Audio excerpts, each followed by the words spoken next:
First of all, to actually have a look at what we're referring to as your internet lifestyle, would you consider yourself to be a digital native? I think so. I use the internet for pretty much everything.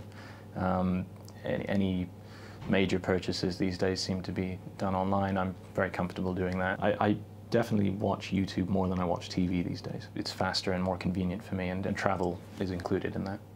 What was the latest big purchase that you made? Yesterday I booked my latest flights to South America to see my parents online.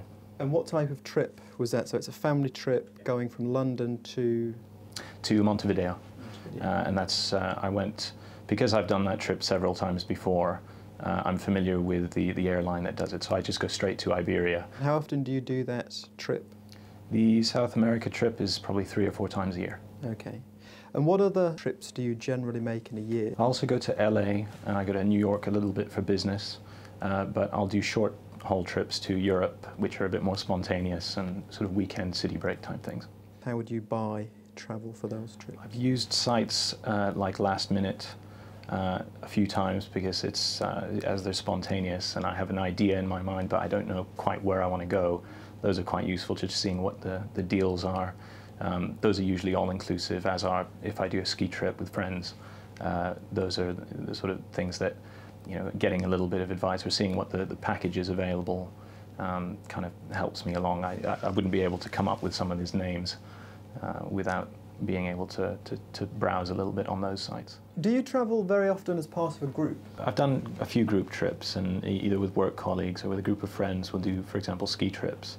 And the way it's usually done is one person is assigned to kind of handle the bookings and the flights and try and get the deal.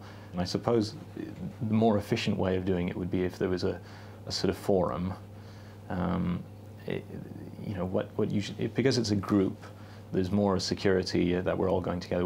There's a bit more adventure in there, or adventure-seeking attitude.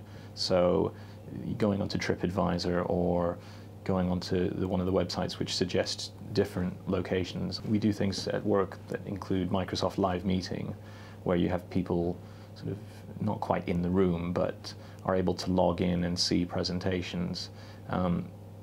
I guess the most efficient way would be to have everyone around the same screen, or you know, looking at the same thing, browsing together, and picking what they think is a good deal for them. Do you feel that there's too much information out there when actually searching for options?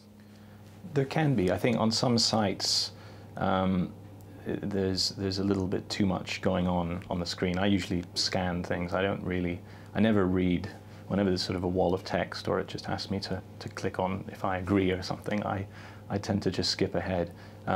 Simplicity is probably more important for me, and the speed in which I can just book something with a few clicks is what's most attractive. I just want to be able to put in the dates, the amount perhaps I'm willing to spend, or at least have it listed in a cost order, and I can make a quicker decision and do it faster that way. If there's more than too many steps, then I'm usually going to skip ahead or go to another site that's just a bit easier to use.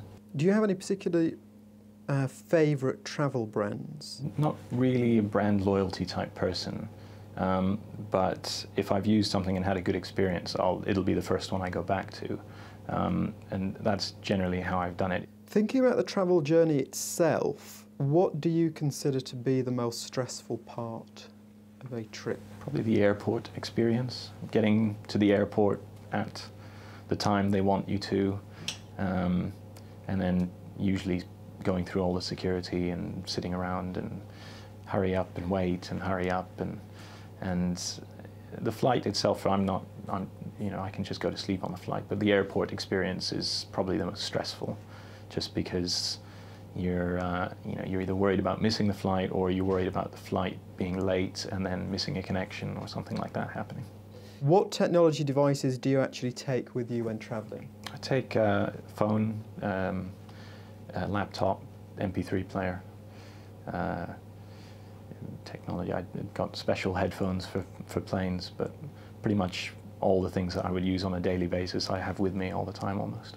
Do you expect to be using the mobile much more in the future when it comes to booking and researching? I've found myself using the mobile a lot more for browsing. Now that email is easy to get, this is a BlackBerry, so I'm able to communicate a lot easier, even easier than previously with text messages.